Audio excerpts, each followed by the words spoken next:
Los abogados de Gustavo Penades presentaron un escrito ante Fiscalía afirmando que el celular del ex senador fue desencriptado y usado. La fiscal de corte, Mónica Ferrero, agregó la denuncia a la investigación por la filtración de chat que fue solicitada por el ex presidente del directorio del Partido Nacional, Pablo Iturralde. Homero Guerrero y Laura Robato, los abogados defensores del ex senador blanco Gustavo Penades, denunciaron que el celular de su cliente fue desencriptado, activado y usado para realizar solicitudes de chats a personas agendadas. Según informó El País y confirmó BTV Noticias con fuentes de Fiscalía, los defensores legales presentaron el 14 de mayo pasado un escrito ante la jueza penal Marcela Vargas, quien se encarga del caso Penades, para informarle sobre la situación. La jueza Vargas respondió a los abogados penalistas que no tenían ninguna responsabilidad sobre el asunto, porque el teléfono celular del ex parlamentario no se encontraba bajo la custodia del Poder Judicial, y agregó que era la policía la encargada de la seguridad del aparato. Poco después se hicieron públicas filtraciones del celular de Penades, donde se conocieron los chats con el entonces presidente del directorio blanco Pablo Iturralde. Luego de hablar con la jueza Vargas, Guerrero y Robato presentaron otro escrito ante la fiscal de corte Mónica Ferrero y solicitaron que se investigaran contactos realizados con el celular de Penades, que debería estar encriptado y apagado. Ferrero decidió incluir la denuncia de los defensores de Penades en la investigación administrativa que analiza las filtraciones de la carpeta investigativa del caso. El ministro del Interior, Nicolás Martinelli, sostuvo en Malvin Norte que a su administración no la amedrentan las pedradas. Además, afirmó que la policía entra a cualquier barrio del país. Estamos acá no de cualquier manera. Estamos acá haciendo entrega de un vehículo blindado que se suma a los 2 nuevos vehículos blindados que ya tenemos y que en los próximos días se sumará otro nuevo vehículo blindado que conformará una flota de 4, que es una nueva herramienta y más tecnología y más innovación para poder hacerle frente al delito en cualquier lado. Y esto que estamos haciendo hoy, más que una acción, es un claro mensaje. Es un mensaje de que no nos vamos a amedrentar. Es un mensaje de que no nos amedrentan las piedras,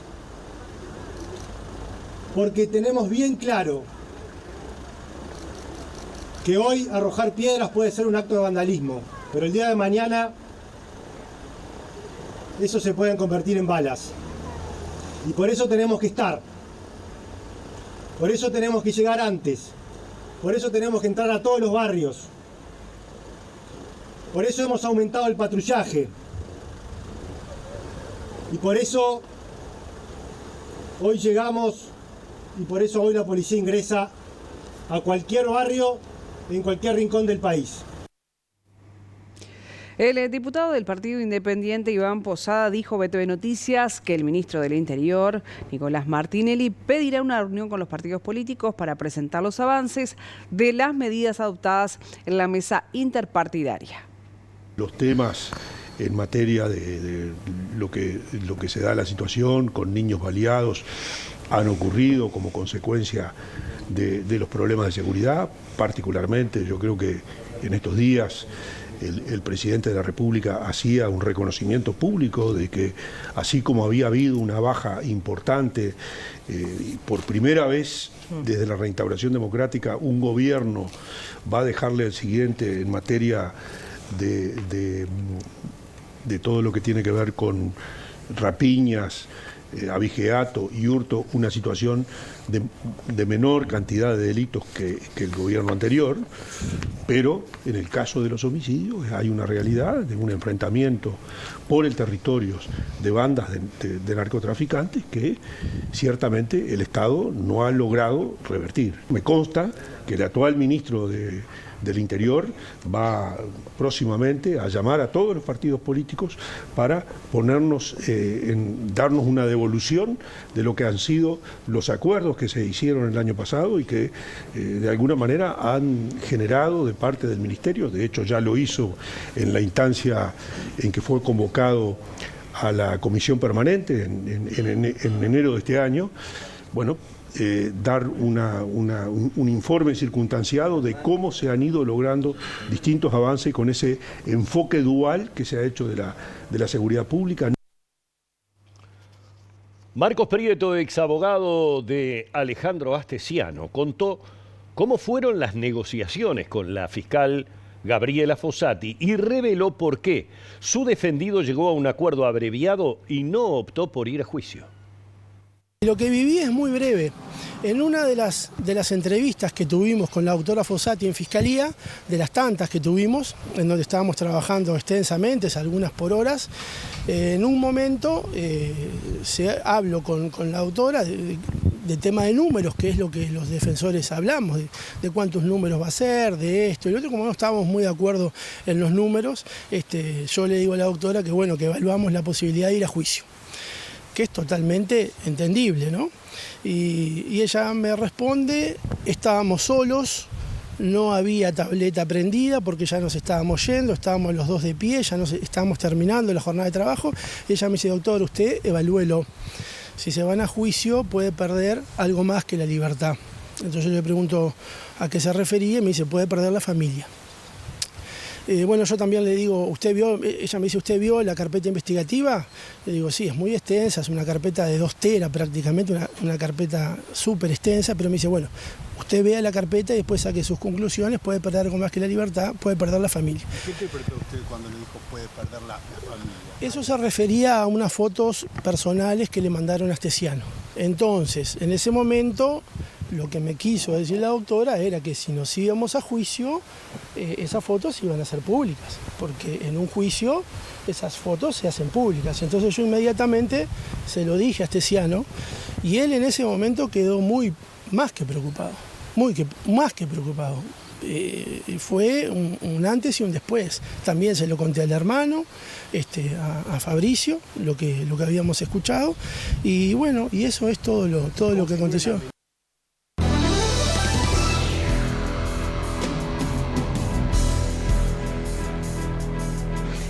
El ministro de Trabajo y Seguridad Social, Mario Arizzi, defendió ante la OIT la gestión del gobierno en materia de empleo y salario de los trabajadores uruguayos.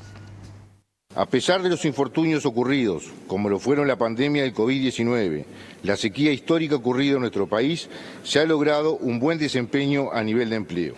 Hemos recuperado todos los empleos perdidos por la pandemia y también los que venían perdiéndose en el quinquenio anterior a la pandemia. Se han constatado un incremento más de 76.000 personas ocupadas netas en 2023 respecto al año 2019.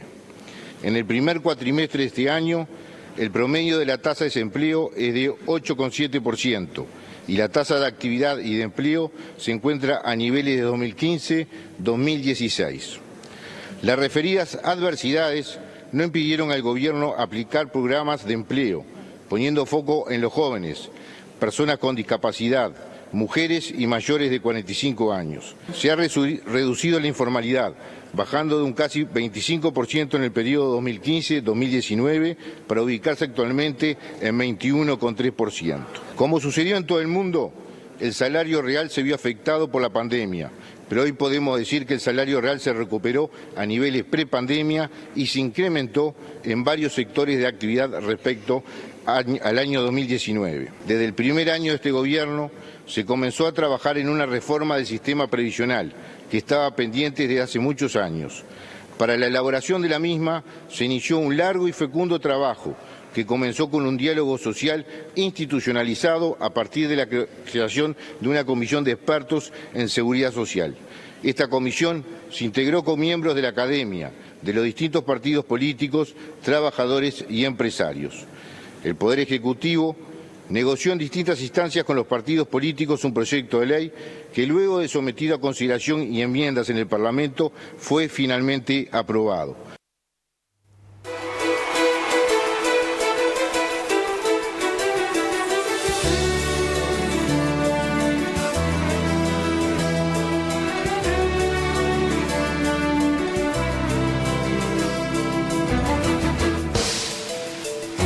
Bueno, momento de meternos en la campaña. Para eso nos vamos al móvil de Exteriores. Allí se encuentra Matías Garro. Vamos a ver por dónde está. ¿Qué tal, Matías? Bienvenido.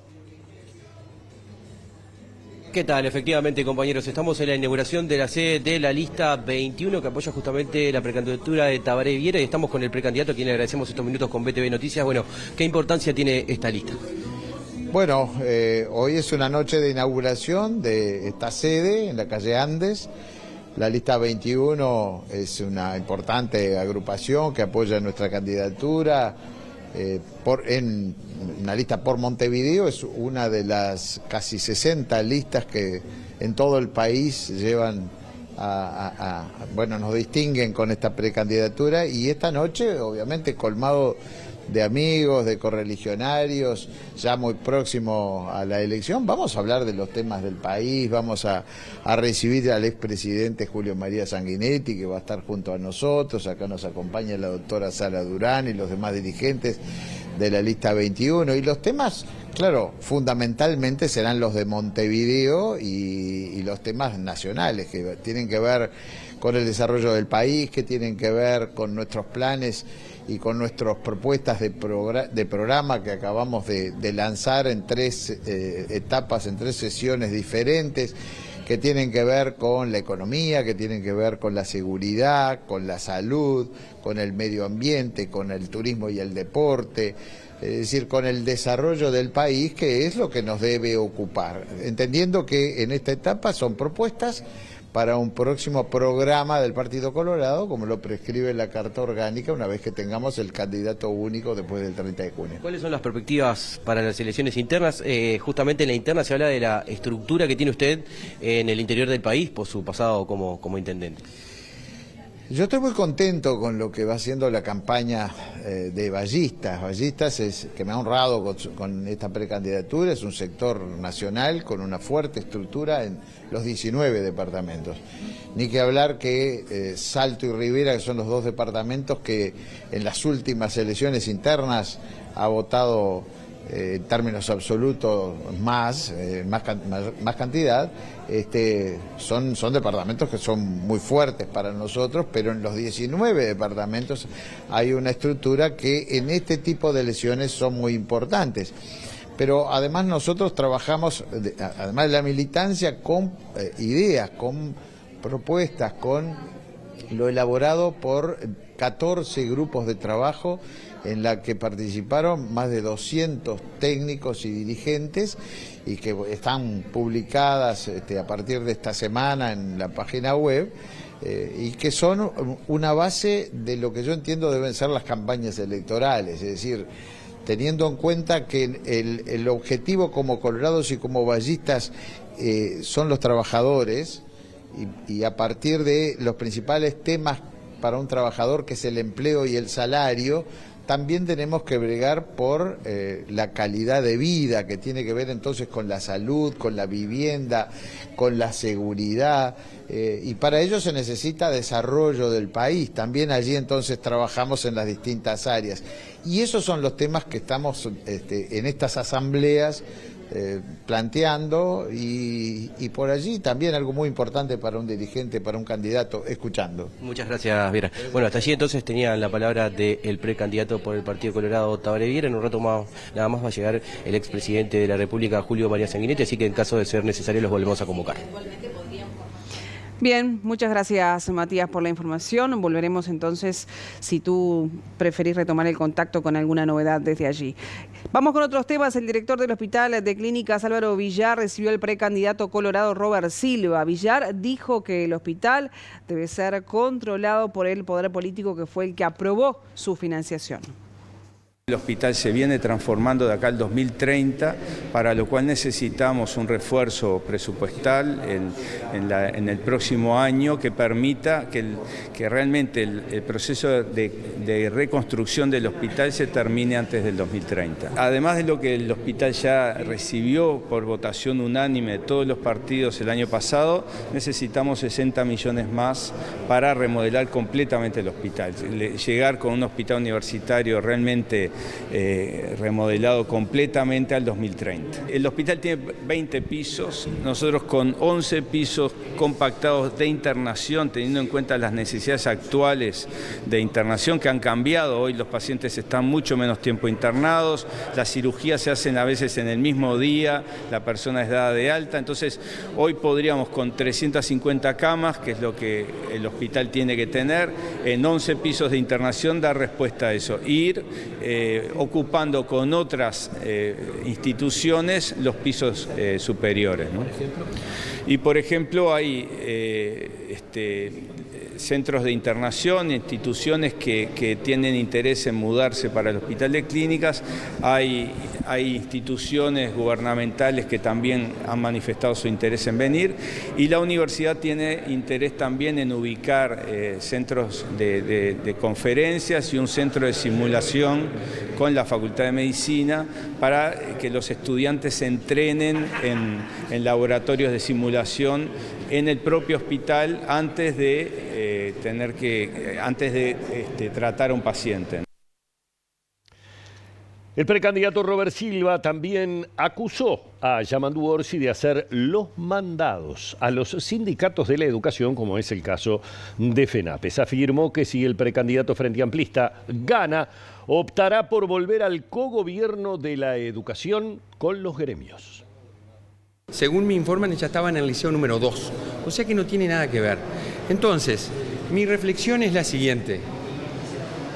Después Yamandu Orsi se enoja cuando yo lo comparo con Alberto Fernández, el político clase A que él dijo que Fernández es, cuando hace estas cosas, cuando hace mandados a un sindicato, cuando los hace mal, cuando somete al escarnio público a una colega, a una docente que está en un tratamiento como en el que está, por haber ido a un acto del Partido Colorado y haber apoyado y sacarse una foto con un candidato. Es gravísimo lo que están haciendo. Fue FENAPES que publicó este pretendido escrache, digámosle, a una docente por haber ido a un acto del Partido Colorado y haberse sacado una foto conmigo.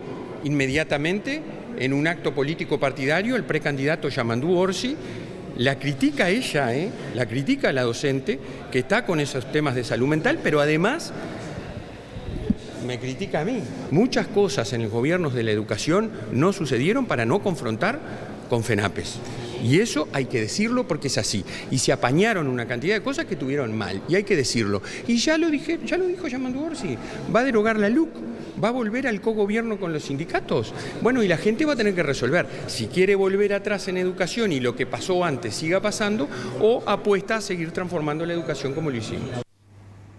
Y por su parte, el precandidato del Frente Amplio, Yamandu Orsi, volvió a criticar la reforma educativa y el espacio que se le dio a los docentes en esa discusión. Este gobierno, una de las primeras medidas que tomó de los subsistemas educativos sacó a los docentes. Si vos querés llevar adelante una transformación, querés transformar la educación de verdad y ya de pique sacaste a los docentes, o no entendiste nada o me lo haces a propósito. Porque además, si algo faltaba, la persecución, por ejemplo a los profesores allá en San José, y ahora no sé si vieron, anda una foto girando de la subdirectora que mandó a sumario a todos esos profesores por afuera del liceo tener una actividad por un plebiscito de licencia médica haciendo actividad política junto al ex director de la ANEP. Por si algo faltaba, porque aparte creo que hasta lo publican a propósito.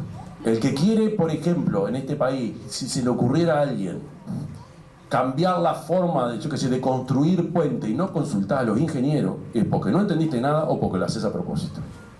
Yo creo que persecución, sacarlos del sistema e incluso meterle laburo como el que decía ella recién, jamás lo habíamos visto. Por lo tanto, este es el país en el que nos movemos. Esta es la realidad que uno tiene que poder transmitir a los vecinos y las vecinas. El precandidato por el Partido Nacional, Álvaro Delgado, dijo que en caso de ser gobierno va a destinar $200 millones a la primera infancia. Este gobierno avanzó como pocos en políticas sociales, como pocos. Demostramos que las políticas sociales, como le dije hoy, no tenían ni dueño ni ideología, solo le faltaba voluntad política. Y lo vimos en el MIDES, con levantando los topes asignaciones familiares para que no le quitaran la tarjeta a los que empezaban a trabajar, lo vimos en los bonos crianza, lo vimos en el saneamiento, lo vimos en el plan de asentamiento, lo vimos en el régimen de adopciones, lo vimos en cada una de las diferentes facetas de las políticas sociales. Este gobierno estuvo siempre a la vanguardia, empujando, llevando siempre un poco más.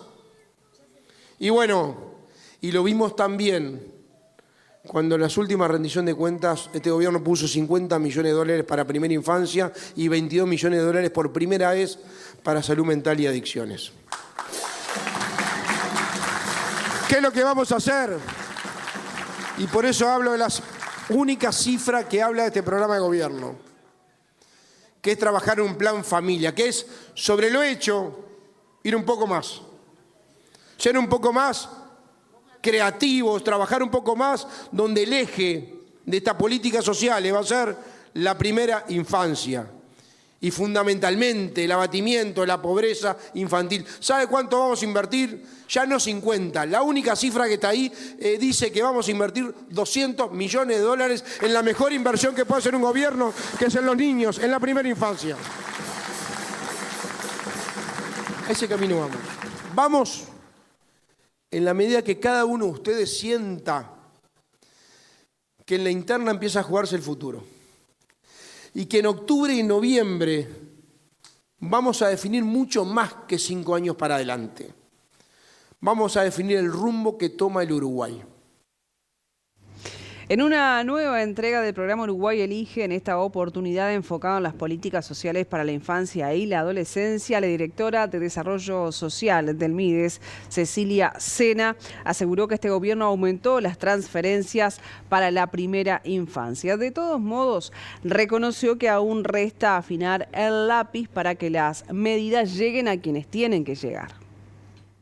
El estado de situación que tenemos como país de la pobreza y la pobreza focalizada en familias con niños pequeños es una situación que hace muchos años el país viene padeciendo. Y si bien todos los gobiernos de todos los partidos han hecho sus esfuerzos por mejorar la respuesta y dar una respuesta integral hacia la primera infancia, hacia la infancia y la adolescencia, todavía tenemos desafíos por delante. A nosotros nos tocó tomar decisiones en un momento de contexto complejo, con una pandemia mediante y con una pobreza que se situaba y se sitúa sobre el 20%. No somos ajenos de esa realidad y por tanto tomamos determinadas acciones. Una de ellas fue dotar de recursos. Ahora hay que afinar el lápiz en esos recursos. Hay que buscar la forma de que esos recursos y otros mejores que puedan venir lleguen realmente a donde tienen que llegar. Pero no solamente en lo monetario, porque cuando hablamos de pobreza, en el Uruguay se mide la pobreza mediante los ingresos. Y el tema de los ingresos, si bien es lo que nos marca que hoy tengamos ese 20% y ese informe de Naciones Unidas que lo deja al país en un lugar de interpelación, donde ninguno creo que de los que estamos acá estamos felices con esos datos. Y cada uno de nosotros tenemos propuestas o acciones específicas para esta población, tenemos que como sociedad llegar a un acuerdo, sociedad, política, gestores de políticas y otros que también tengan incidencia en la vida de estos niños, porque no nos merecemos tener una sociedad que condicione el desarrollo futuro. Por su parte, la diputada Frente Amplista, Cristina Lustenberg, manifestó su preocupación por los niveles de pobreza en infancia y en adolescencia y sostuvo que todos los actores del sistema político deben tomar decisiones. 800.000 niños y adolescentes que hay en el país aproximadamente, porque ojalá próximamente tengamos los datos del censo para tener con exactitud. Sepamos que cerca de 150.000 niños y adolescentes hoy en el Uruguay están viviendo por debajo de la línea de la pobreza. Tenemos casi 30.000 niños viviendo en hogares donde hay emergencia habitacional, según datos de la DINEM del año 2017. Tenemos datos desgarrantes, como fueron en el informe del CIPIAB, último del 2023, que pasamos de tener en el 2011 800 situaciones detectadas por el sector educativo, por el sector de políticas sociales, de alguna situación de violencia y abuso, a tener en el año 2023 8.271 situaciones donde se ha intervenido con alguna situación de violencia y abuso en niños, niñas y adolescentes, y el Estado uruguayo da respuestas después que detectamos esas situaciones, no solamente en la prevención, ni siquiera al 10%. Aumentaron las denuncias por trabajo infantil. La mayoría de las inspecciones son en Montevideo, Rocha, Maldonado y Canelones, según datos presentados hoy por el INAU. Uno de los problemas que existe es que los últimos datos que hay en relación al trabajo infantil son del 2010. Ahí se hablaba de un 11%, ¿no?, de niños, niñas y adolescentes que trabajaban.